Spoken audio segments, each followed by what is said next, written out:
Vous avez subi un échec en tant que chef de projet, vous voulez plus que ça se reproduise, vous voulez que votre prochain projet soit une grande réussite, que l'on dise de vous c'est un grand leader, il a du charisme. Dans cette vidéo, je vais partager avec vous un des secrets majeurs pour que tous vos projets se transforment en succès. Qu'est-ce qui est mieux pour devenir un bon leader que de prendre exemple sur les plus grands patrons? Intéressez-vous à Jack Welch, à Charles Branson, étudiez Henry Ford, lisez la biographie de Steve Jobs. Justement, Steve Jobs, c'est lui qui m'a donné l'idée de cette vidéo. Laissez-moi vous répéter ce qu'il a dit lors d'une de ses conférences. Pour réussir, vous avez besoin de talent. Ça paraît évident dit comme ça, mais une entreprise, c'est tellement de sujets différents. Ça va de la gestion de production, la gestion de projet, les achats, la relation client, bref, tellement de compétences variées que vous ne pouvez pas tous les avoir. En tout cas, pas au début. Donc si vous ne les avez pas en vous, vous devez vous entourer de gens talentueux. Des gens qui vont se compléter les uns les autres pour former une équipe dont vous serez le leader. Je le répète encore une fois tellement c'est important, vous avez besoin de gens talentueux autour de vous pour réussir. Bonne personne égale bonne performance. Excellente personne égale excellent résultat. Mais vous allez me dire comment faire pour créer une bonne équipe. Voici la méthode que j'utilise. Premièrement, listez les compétences dont vous avez besoin. C'est la première étape. Vous devez identifier les compétences dont vous avez besoin pour réussir votre projet. Est-ce que j'ai besoin de compétences techniques, commerciales, financières? Vous retrouverez une checklist pour vous aider à les lister sans en oublier dans le fichier à télécharger en dessous de la vidéo. Deuxièmement, listez les ressources à disposition. En face de chaque compétence, vous allez devoir mettre des noms. À ce stade, n'ayez pas peur d'être exhaustif. Notez tous les noms qui vous viennent à l'esprit. Vous pouvez éventuellement vous aider d'un organigramme pour n'oublier personne. Vous avez maintenant peut-être une quinzaine de noms. Il va falloir réduire ce nombre à la taille d'une équipe efficace. Pour moi, il ne faut pas aller au-delà de 7 personnes.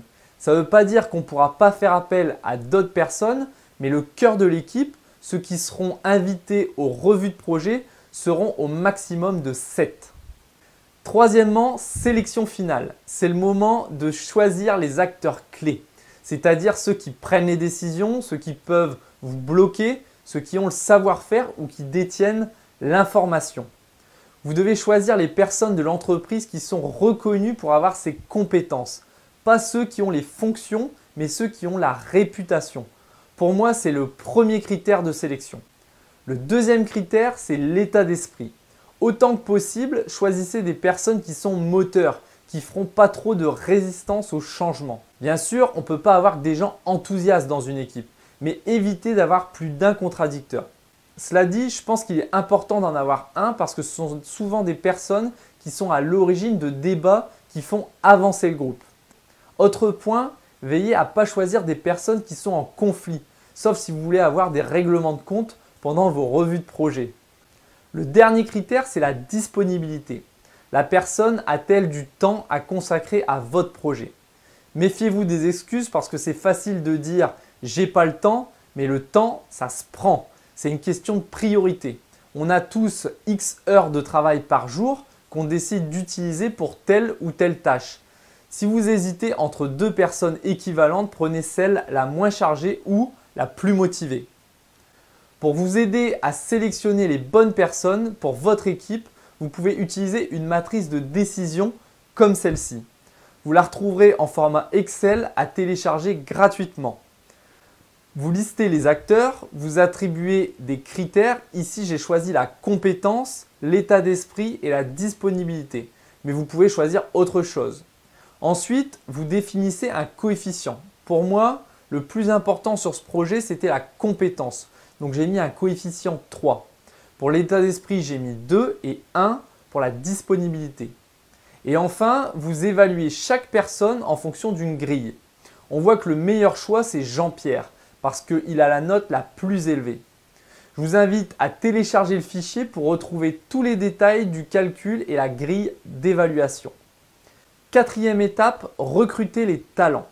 Maintenant que vous savez qui vous voulez dans votre équipe, il va falloir les recruter. Pour ça, il faut réfléchir à comment vendre votre projet.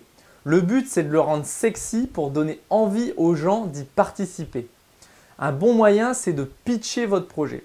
C'est-à-dire que vous devez être capable, en moins d'1 minute, d'expliquer la situation actuelle, quel est le problème et comment vous allez le résoudre. Ensuite, il faut vous mettre à la place de votre collègue et vous demander quel intérêt il a à travailler sur ce projet. Par exemple, c'est un projet stratégique qui va avoir de la visibilité au niveau de la direction. Donc, c'est intéressant pour son évolution.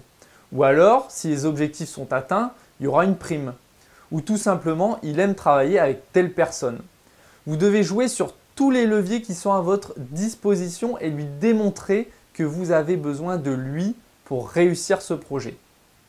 Ok, donc vous avez le pitch du projet plus vos 2 ou 3 arguments sous le coude pour convaincre. Vous pouvez aller voir le chef de la personne qui vous intéresse et lui expliquer le projet. Une fois qu'il a compris l'importance de la situation, vous pouvez lui demander s'il peut allouer 10 ou 20% du temps de son collaborateur à votre cause. C'est important de d'abord aller voir le chef avant d'approcher la personne ciblée pour respecter la hiérarchie. Si vous avez été assez convaincant, normalement, il a dit oui. Vous pouvez enfin aller voir votre futur coéquipier pour lui vendre le projet. 5e et dernière étape, créer l'esprit d'équipe. Ça y est, vous avez votre équipe. Si vous voulez que 1 plus 1 égale 3, vous devez rassembler les gens et créer un esprit d'équipe. Pour ça, il n'y a rien de mieux que de créer des situations où le groupe a un objectif commun et où ils doivent travailler ensemble pour l'atteindre. C'est pour ça que les activités de groupe qu'on appelle team building marchent aussi bien. Ça peut être par exemple un jeu de management, une activité sportive, une formation. Le but, c'est de faire vivre un succès, une réussite à l'ensemble du groupe. Surtout, une erreur à ne pas commettre, c'est de créer des équipes au sein du groupe et de mettre en place une compétition. Parce que là, vous allez diviser plus que vous allez rassembler. Voilà, c'est tout ce que je voulais vous dire sur la création d'une équipe. Ce qu'il faut retenir, c'est qu'il y a 5 étapes. Premièrement, listez les compétences dont vous avez besoin pour réussir. Deuxièmement, listez les ressources disponibles qui ont ces compétences. 3. Sélectionnez les meilleurs acteurs. 4. Recrutez-les en leur vendant le projet. 5. Créez tout de suite l'esprit d'équipe pour avoir une synergie et que 1 plus 1 égale 3. Mais vous, quels sont vos secrets pour créer et fédérer une équipe? Partagez-les dans les commentaires sous la vidéo. N'oubliez pas de télécharger gratuitement juste en dessous de la vidéo le guide méthodologique et la matrice de décision dont je vous ai parlé tout à l'heure. Et puis comme d'habitude, si vous avez aimé cette vidéo, cliquez sur j'aime, ça me fera très plaisir. À bientôt sur uptraining.fr.